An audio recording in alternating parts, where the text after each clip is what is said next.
السلام علیکم دوستو، میں اصغر علی بلتستانی۔ ہمارا آج کا موضوع گفتگو اہل تشیع کے 12 امام ہے۔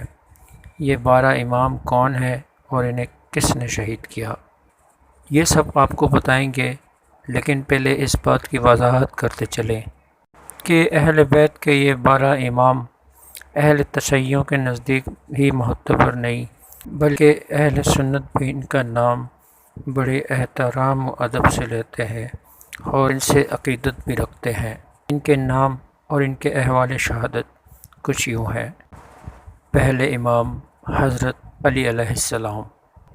تمام اہل تشیع فرقوں کے نزدیک حضرت علی علیہ السلام پہلے امام اور پیغمبر اسلام حضرت محمد مصطفیٰ صلی اللہ علیہ وسلم کے حقیقی جانشین اور وارث ہیں، جبکہ اہل سنت کے نزدیک انہیں خلیفہ چہارم کا درجہ حاصل ہے۔ حضرت علی علیہ السلام کو جم نامی ایک خارجی نے مسجد کوفہ میں زہر آلود تلوار کی وار میں شہید کر دیا تھا۔ حضرت علی علیہ السلام کا روضہ مبارک عراق کے شہر نجف میں قائم ہے۔ حضرت امام حسن علیہ السلام، آپ حضرت علی علیہ السلام اور بی بی فاطمہ سلام اللہ علیہ کے بیٹے اور پاک صلی اللہ علیہ وسلم کے سب سے بڑے نواسے تھے۔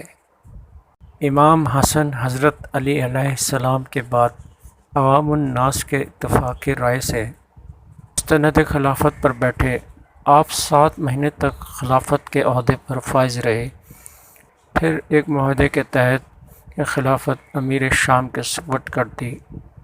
مختلف روایات کے مطابق انہیں ان کی بیوی نے مدینہ منورہ میں زہر دے کے شہید کر دیا تھا۔ آپ کی جائے مدفن جنت البقیع شہر مدینہ میں موجود ہے۔ حضرت امام حسین علیہ السلام، آپ پیغمبر اسلام حضرت محمد مصطفیٰ صلی اللہ علیہ وسلم کے نواسے، حضرت علی علیہ السلام کے بیٹے اور امام حسن علیہ السلام کے چھوٹے بھائی تھے۔ حضور اکرم صلی اللہ علیہ وسلم کے ایک حدیث کے مطابق امام حسین علیہ السلام اور آپ کے بھائی امام حسن علیہ السلام جنتی نوجوانوں کے سردار ہیں۔ یزید کی خلافت کی اہلیت کے خلاف کھڑے ہونے پر آپ کو آپ کے اہل خانہ سمیت واقع کربلا میں یزیدی فوجوں نے شہید کر دیا تھا۔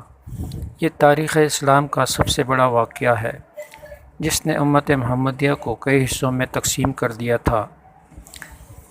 آپ کا روضہ مبارک عراق کے مقام کربلا میں موجود ہے۔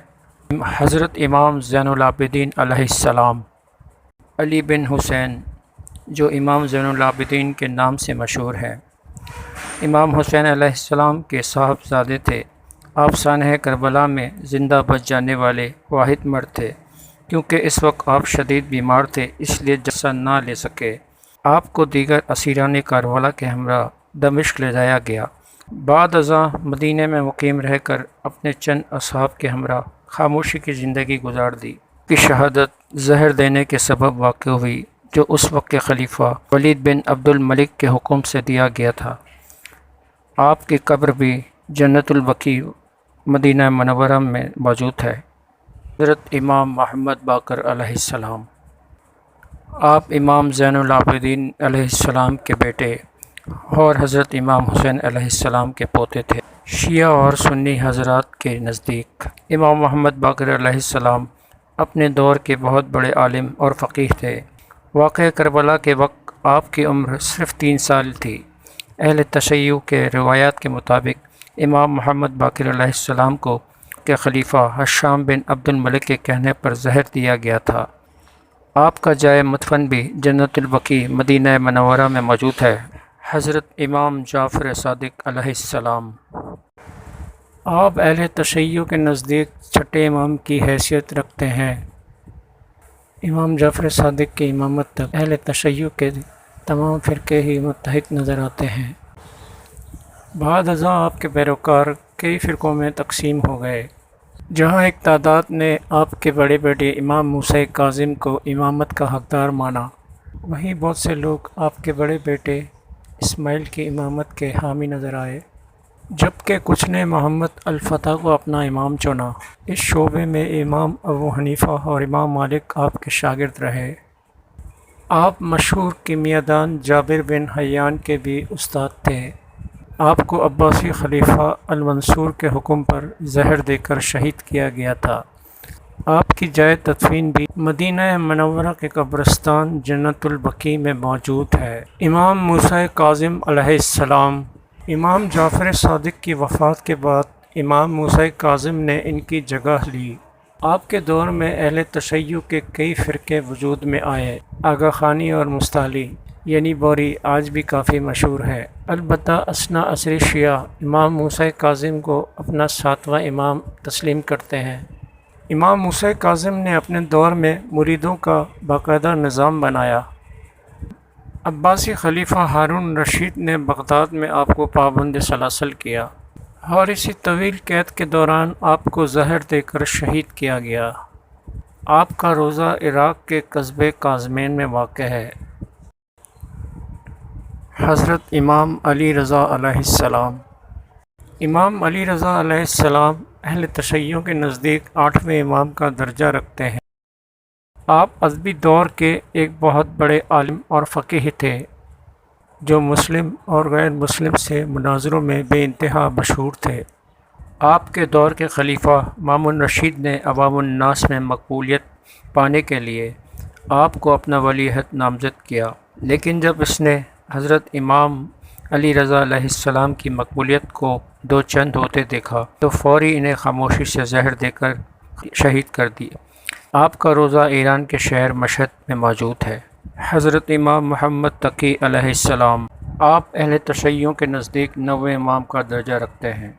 آپ کا نکاح عباسی خلیفہ مامون رشید کی بیٹی ام الفضل سے اس وقت ہوا جب آپ کے والد امام علی رضا علیہ السلام کو مامون رشید کی جانب سے اپنا ولی عہد سلطنت نامزد کیا گیا تھا۔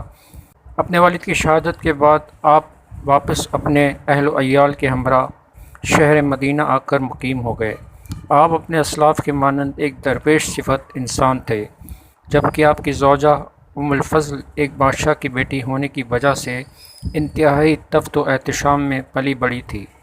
انہیں یہ غربت و تنگ دستی راس نہ آئی اور انہوں نے کئی مرتبہ اپنے والد مامون رشید سے اپنے احوال کی شکایت بذریعہ خطوط کی۔ مامون رشید نے اپنی بیٹی کے ان خطوط پر کوئی رد عمل کا اظہار نہ کیا۔ البتہ کچھ روایات کے مطابق مامون کے بعد بننے والے خلیفہ المعتصم نے حضرت امام محمد تقی علیہ السلام کو انہی کی بیوی ام الفضل کے ہاتھوں زہر دلوا کر شہید کروا دیا تھا۔ حضرت امام علی نقی علیہ السلام۔ آپ حضرت محمد تقی علیہ السلام کے فرزند اور اہل تشیع کے نزدیک 10ویں امام تسلیم کیے جاتے ہیں۔ آپ نے اپنی زندگی میں بہت سے آلات و مصائب برداشت کیے۔ آپ اپنی امامت کا بیشتر حصہ عباسی حکمرانوں کی نظر بندی کے دوران گزارا اور اسی نظر بندی کے دوران عراق کے شہر سامرانی میں آپ کو زہر دے کر شہید کیا گیا۔ آپ کی تدفین اسی گھر میں کی گئی جہاں آپ رہائش پذیر تھے، جو آج مسجد العسکری کے نام سے معروف ہے۔ حضرت امام حسن العسکری علیہ السلام۔ حضرت امام حسن العسکری علیہ السلام اہل تشیع کے نزدیک 11ویں امام ہیں۔ ان کے والد حضرت محمد تقی علیہ السلام کی شہادت کے بعد عباسی خلیفہ المعتمد کی جانب سے لگائی گئی پابندیوں میں گزرا۔ آپ کے پیروکاروں کی بڑھتی ہوئی تعداد اور ان کی بڑھتی ہوئی قوت کی وجہ سے آپ پر عباسی خلیفہ کی جانب سے بہت زیادہ پابندیاں لگائی گئی۔ اہل تشیع کے مختلف روایات کے مطابق حضرت حسن عسکری علیہ السلام کو خلیفہ المعتمد کی جانب سے زہر دے کر شہید کروایا گیا۔ آپ کا روضہ بھی آپ کے والد کے ساتھ ہی العسکری مسجد میں واقع ہے۔ حضرت امام مہدی علیہ السلام۔ 12ویں امام امام محمد بن حسن، جنہیں اہل تشیع امام مہدی علیہ السلام کہتے ہیں۔ دوستو، یہاں اہل سنت اور اہل تشیع کے کچھ اختلاف پایا جاتا ہے۔ اہل سنت کے مطابق حضرت محمد بن حسن حضور صلی اللہ علیہ وسلم کی بیٹی فاطمۃ الزہرا سلام اللہ علیہا اور حضرت علی علیہ السلام کی نسل سے ہوں گے۔ سنت کے مطابق وہ اب تک پیدا نہیں ہوئے، اور پیدا ہونے کے بعد وہ حضرت موسیٰ علیہ السلام کے ساتھ مل کر کفار و مشرکین سے جنگ کریں گے، جبکہ شیعہ عقیدے کے مطابق امام محمد بن حسن ہی امام مہدی علیہ السلام ہیں، اور وہ اس وقت غیبت کبریٰ میں ہے اور یہ قیامت کے نزدیک ظاہر ہوں گے۔ دوستو، یہ تھے اہل بیت کے وہ 12 ائمہ کرام جنہیں دنیا کے ہر کونے میں بسنے والا مسلمان عقیدت و احترام کی نگاہ سے دیکھتا ہے۔